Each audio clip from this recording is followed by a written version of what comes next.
Hey everyone, welcome back here to my channel where I play Planet Zoo. My name is Nissa and today we are gonna take a look at the Japanese fox mud by Leaf. And can we just acknowledge the beautiful color of the Japanese red fox? You can see the picture here below me. It's gorgeous. It has so many layers of different colorations, both throughout the fur, like in a single spot, different colors in layers, but also different colors around the fox. We have some gray, we have some light, we have some orange, we have some pale color. We have a lot of color. We also have the dark red. I love it. I love it. It's beautiful. And then it's of course have this very fluffy this around the face, the ears that are very triangular but not as long as some foxes have, and this big bushy tail. So can we just please acknowledge how beautiful this animal is? And this is why I'm gonna be hard on Leaf. I do not go through all of these things before I start filming this. I do not know at this point what I'm gonna feel about this mud, but I have strong feelings about this animal.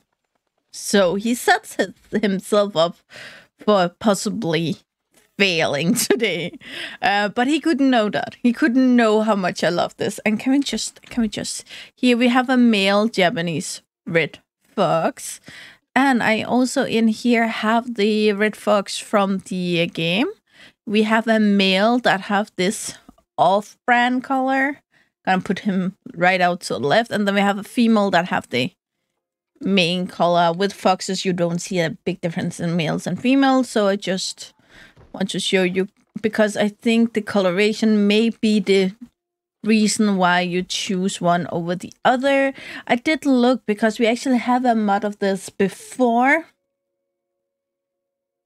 we got this, but according to the information Leaf put on Nexus about this mod, it is made on the rig on this mod, so it may be better than the original one.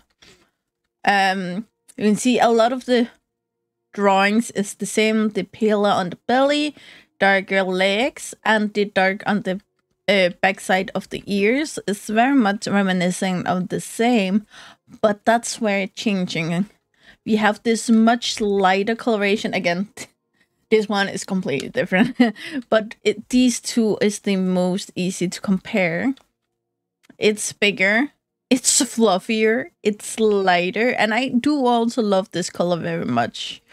But the entire face shape with this fluff out here is completely different. Again, it has the fluff here, but it's not as fluffy. And it's a big difference, to be honest. The tail also, fluffiness central here compared to this. And it's just one of the things I really love about this fox.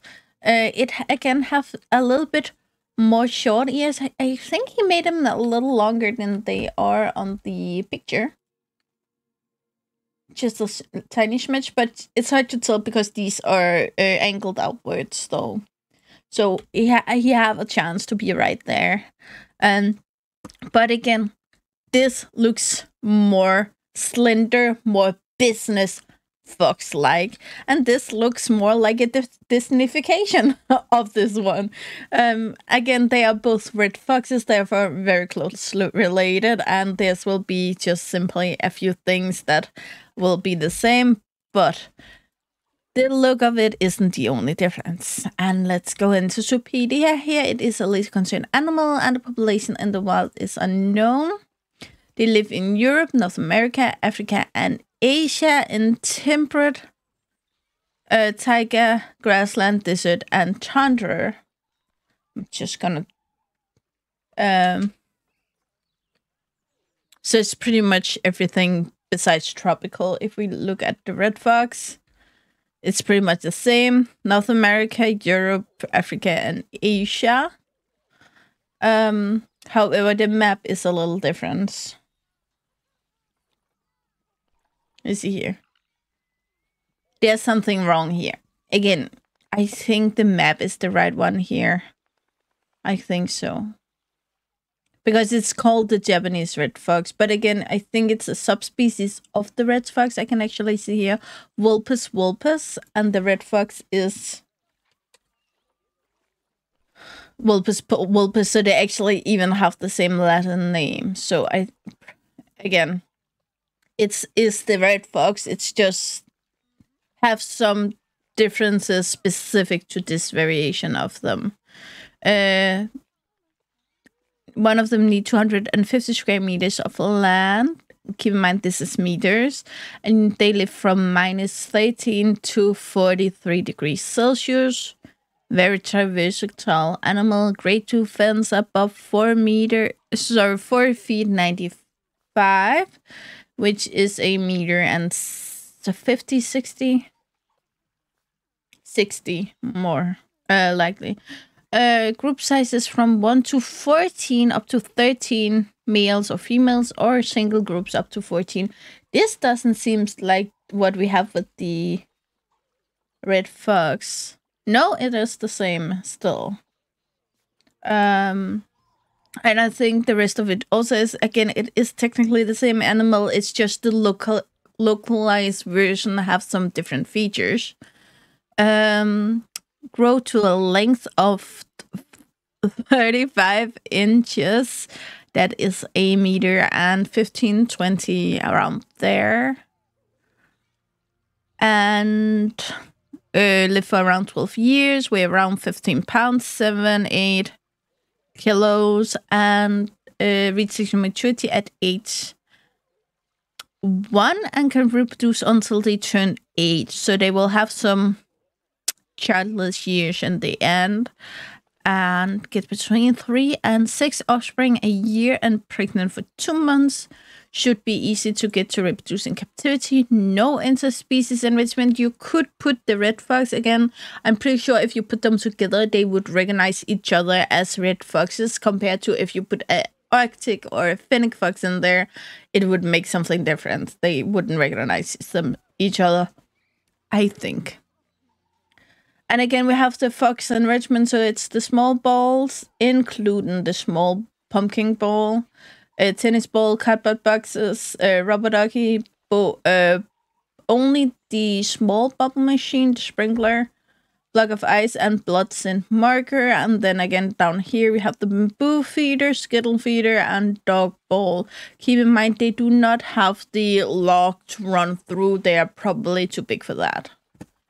And I don't think the red fox have that either. I did only get one color. This is the only color. We have a little pop-in of color, but that also happens to some of the animals in the game. This one is turned beautifully. And it's smiling. So cute. Okay. Can I? Yeah. Okay, I went all the way in here to point out that the eyes are beautiful. They are so beautiful. And then we have this going on here. It's really sad because it is really gorgeous eyes. But this is not gorgeous. It is basically the sky you can see behind the animal. However, yeah, you can also see it from this angle. But again, play your game, you will never notice. You need to get all the way up close and personal with it before you can see it. Out here, no issue. We have the eyebrow hairs, the whisker hairs. We have the beautiful teeth that have this great gradual color. Again, really something I appreciate. I have a little bit of glitching. Keep in mind that might be my computer. I have the claws, which I find have a really good thickness.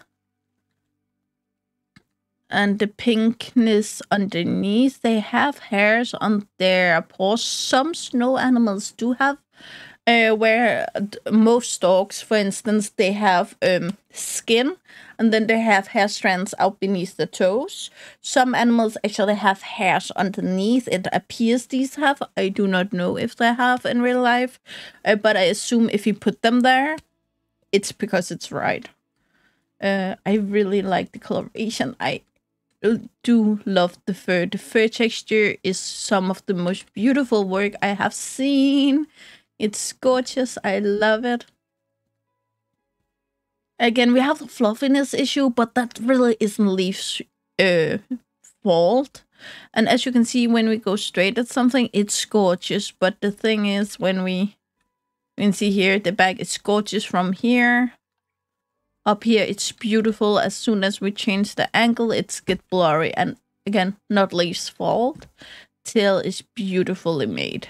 And especially when they move, keep in mind the tail when it moves. That bouncy thing, I really enjoy that. They do seem to swim, clearly. And they are placed a little low in the water, but it's still within reach, and I would say. We also have some foxy babies. Fox babies down here. I'm not really sure if that's pups. I think it's pups. And I also think they only come in the one color. I will state though, this is a red fox. I just saw the color difference. This is Japanese one. Yeah. I will just state that I only got 10 adult and I didn't go look for coloration, so it is possible that are more colorations. However, I just didn't get one in the first 10 I looked at. And that's just to clarify. I don't say that they aren't there. I just state that they... Sorry, it's just gorgeous. It's beautiful. It's so beautiful. It's so cute. Again, hair texture. Can you see every single strand of hair there? I'm pretty sure you can. The hairs inside the ears have a bit of a different texture, which, again, makes it more real. Have the toesies. We have the little kind of... the 5% cartoonist that I enjoy very much. I feel like we have that here. It's not like it becomes a unrealistic animal in any way. It's just to draw in these features that makes it more baby-like and more recognizable for us humans and what we compare with a baby. Gorgeous. Again, the tail is completely different from the adult. Again, the adult used the tail to keep warm very much through the colder parts of the year. The babies have their mom to keep them warm, so they don't need it, and they will probably just get it stuck. So, yeah. But it's so cute. They are beautiful. And I said I was going critical today, and I really don't have anything else but the eyes as an issue. So, yeah. Once again, good job, Leaf. And... yeah, as always, link to this mod if you want to go download it in the description below, along with a link to one of Leaf's videos where he explained how to download mods and install them into your game. So if you want to try mods for the first time, I really recommend that. If you have tried mods for other games, but not for Planet Zoo, I still recommend it very much because it's a real good video. And with that, guys, I'm gonna end it here. As always, you know the drill. Like, subscribe, and turn on the bell notification so you know the next time I upload a video. I really hope to see you again. Either in the comments below or in the next video. Bye, guys.